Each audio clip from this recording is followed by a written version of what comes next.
तो फिर से एक बार मैं वेलकम करता हूं। तो चलिए बिना देरी किए हुए सबसे पहले यहाँ क्वेश्चन को देखते हैं। उससे पहले आपसे एक छोटा सा रिक्वेस्ट है, वीडियो अच्छा लग रहा है तो चैनल को सब्सक्राइब कर लें और बेल आइकन को दबा लें। तो देखिए यहाँ पे क्या है, भूमंडलीकरण किसे कहते हैं, यानी स्पष्ट है, उत्तर में हमको बता देना है कि ये भूमंडलीकरण होता क्या है। ठीक है, इस शब्द को देखिए, भू का मतलब होता है जमीन, तो भूमंडल मतलब पूरे पृथ्वी को हम क्या बोलेंगे, भूमंडल बोलेंगे। तो भूमंडलीकरण का मतलब भूमि को एक करना। भूमि को एक करने का तात्पर्य यहाँ पे ये है कि हमारे विश्व में विभिन्न प्रकार के देश हैं, तो इन देशों को एक दूसरे से जोड़ देना ही क्या है, भूमंडलीकरण है। अब जोड़ने का मतलब ये हुआ कि हम दो देशों के बीच एक रोड नहीं बना देंगे, रोड बना दिए तो जुड़ गया, ऐसा जुड़ना नहीं। जब एक देश दूसरे देश से व्यापार करेगा, बिजनेस करेगा, तो बिजनेस के माध्यम से, व्यापार के माध्यम से एक देश जब दूसरे देश से जुड़ जाता है तो इसी को भूमंडलीयकरण बोलेंगे। यानी जब दो देशों के बीच तालमेल स्थापित हो जाए, दो देशों के बीच व्यापार प्रारंभ हो जाए, तो दोनों देश आपस में क्या होता है, जुड़ जाता है ना, इसी को भूमंडलीकरण बोलते हैं। तो इसके उत्तर को और बढ़िया तरीका से आप समझिए। यहाँ पे देखिए उत्तर में, विश्व के विभिन्न देशों के, यानी हमारे विश्व में विभिन्न प्रकार के देश हैं, अमेरिका है, चीन है, जापान है, इंडोनेशिया है, बहुत सारे देश हैं।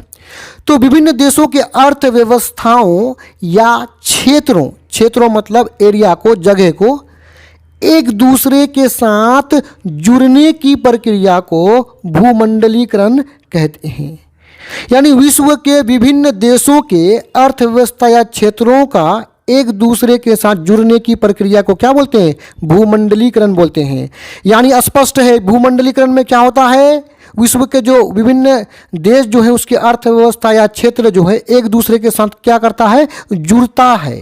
अब देखिए, विश्व के विभिन्न देशों के बीच व्यापार प्रारंभ होने से, इस विश्व के विभिन्न देशों के बीच व्यापार प्रारंभ होने से, बिजनेस के शुरू होने से ये देश एक दूसरे के साथ जुड़ जाता है। अब ये दो देश एक दूसरे के साथ जुड़ता है, वो कैसे जुड़ता है वो आपको यहाँ से यहाँ तक बताया गया है। एक बार और देख लीजिए कि विश्व के विभिन्न देशों के बीच व्यापार प्रारंभ होने से, जब विश्व के विभिन्न देश एक दूसरे के साथ व्यापार प्रारंभ करेगा, स्टार्ट करेगा, बिजनेस शुरू करेगा, तो शुरू होने से ये देश एक दूसरे के साथ जुड़ जाते हैं। तो जुड़ने का रीज़न भी यहाँ पे दिया गया है। अब आगे देखिए, अतः इसके अंतर्गत मतलब भूमंडलीकरण के अंतर्गत विश्व के सभी क्षेत्र, यानी विश्व में जितने भी क्षेत्र हैं, विश्व में जितने भी जगह हैं, विश्व में जितने भी देश हैं, तो सभी क्षेत्र एक इकाई के रूप में आपस में जुड़ जाती है। यानी जब विश्व के विभिन्न क्षेत्र या देश आपस में जुड़ जाएंगे तो एक इकाई के रूप में काम करेंगे। इकाई के रूप में मतलब ये कि ये सारा लगेगा कि कोई एक ही देश है, एक ही क्षेत्र है, इस प्रकार कार्य करता है।